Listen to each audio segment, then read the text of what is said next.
William Hill, the home of betting. The William Hill Sports Book of the Year for 2013 is Doped by Jamie Reid. Sex, drugs and violence, they all feature in Jamie Reid's award-winning new book, Doped, focusing on the notorious racehorse doping gangs of the 1960s, led by Bill Roper. Jamie, first of all, congrats on the award. Thank you very much. It was very exciting. And fairly unusual for a racing book to win this award. Very much so, yeah. I think, Seabiscuit was the only previous racing book to win. And I have to say, I think William Hill have done a great job of building up that award over the years. I was nominated for a book, about 20 years ago, and the award has grown in the awareness of big publishing companies and all the media coverage they get now, which is tremendous, and tremendous for writers and readers generally. I just felt almost sorry for William Hill, as it's sponsored by a bookmaker, and this is a story about bookmaker chicanery, but it was 50 years ago. Well, just give us a bit of an overview then of Bill Roper. Who was he? And right. Well, he was quite a character. He was born and brought up in South London, and in the late 50s, early 60s, he was about 53 in the late 50s. He'd been working in racing since the late 1940s, and his first job had been working for a man called Maxie Parker, who was the uncle of Cyril Steen, who ended up being the owner and chairman of Ladbrokes. And Bill was nicknamed Mr. Racing. He was a punter, but he was a real odds and percentages man as well. He understood it all. And he was apparently a charmer. He had a lot of pizzazz. He wasn't especially handsome, but he seems to have been attractive to people, to women. He was married and he had 2 sons and lived in North London, but he had quite a few other ladies in his life as well. And in the late 1950s, he fell madly in love with this beautiful young Swiss girl called Micheline Lujon, who'd come to England to work as an au pair in Bill's family house about 3 or 4 years earlier. And she'd left that job, gone on to work. She wanted to be a beautician. She wanted to be somebody like sort of Helena Rubinstein, somebody like that. And when Bill met her again at Ascot in 1959, he was completely bowled over by her. And he said that he would find the money to buy her a shop, which he did in Beecham Place in Knightsbridge. He had a penthouse flat in Kensington. He was taking her out to all the best restaurants and nightclubs of the time, and he still had his wife and family, and he had his bookmaking office in Covent Garden. And obviously the costs of his life were going up and up and up. And being a bit of a wheeler dealer and a sharp customer, he was looking around for ways to finance it. And he knew that racehorse doping had been going on in the 40s and 50s, usually bookmaker oriented, and usually to try and stop a favourite from winning, so that they could lay bets on it, confident in the knowledge they'd collect. And he decided to take the strands that he knew of and the people involved and organise it and put it together as a racket.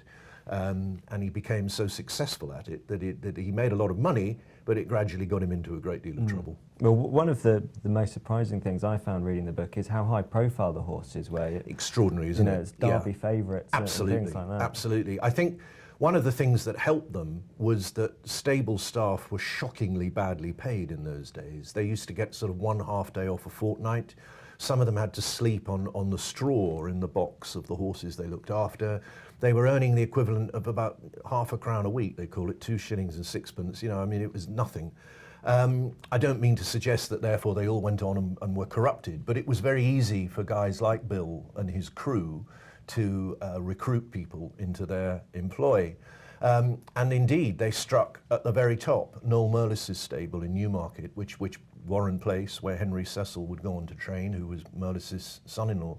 And they targeted in particular a horse called Pintorischia in 1961, and he was favourite for the Derby before he'd even set foot on a racecourse as a 2-year-old. And there was a lot of anti-post betting in those days, and the smart money thought they could get on months in advance, beat the market. And there were a lot of people who stood to profit if that horse never lined up at Epsom.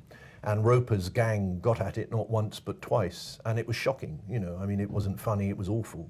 The poor horse never ran again, but the gang kept all the anti-post money in their satchels, and it was a scandal. And the other thing that helped them was that Jockey Club security and dope testing then was primitive. It's very different nowadays, obviously. And that's another thing that seems so surprising, is how brazen they were. They just carried on, Yes. even when they were being investigated. They really did. I think they had pretty much contempt for the authorities. Racing was run then by the Jockey Club. They really were an autocratic, aristocratic organisation, a private club, a gentleman's club. That the bookmakers weren't gentlemen, so they couldn't be invited to meet with the club and advise them about what was going on. William Hill tried to tell them what was going on, and they didn't really listen. And their own security service was run by a man, an ex-army officer, who had no understanding of a criminal investigation.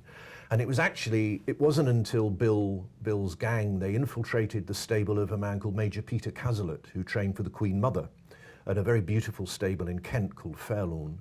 And they got at one of his horses, and he was so alarmed by it, and he was a royalist and so on, and he thought it could be a scandal that would embarrass the monarchy. So he went to the top men at the Jockey Club and said, you've got to sort this out. And they then went to the Home Office, and the chief of the Metropolitan Police set up a special squad to look into what was happening. But as well as them, Bill was getting the attention of serious gangsters by this point.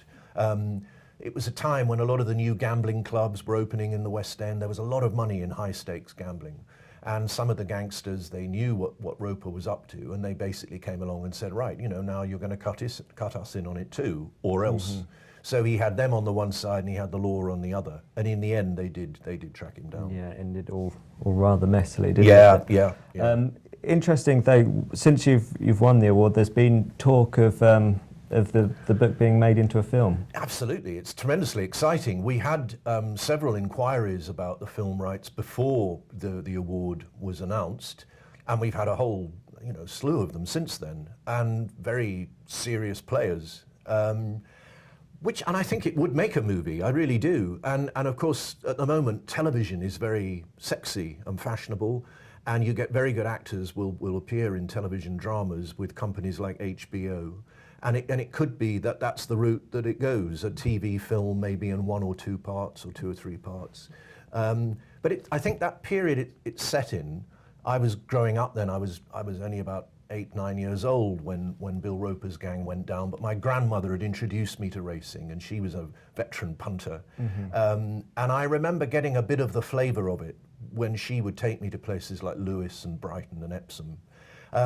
And the racecourse was one of the few places in early 60s Britain where you could get aristocratic high rollers mixing with what they would regard as low life, and bookmakers, touts, spivs, glamorous women, all mixed up together on a racecourse in ways that they weren't really permitted to outside of the racing world.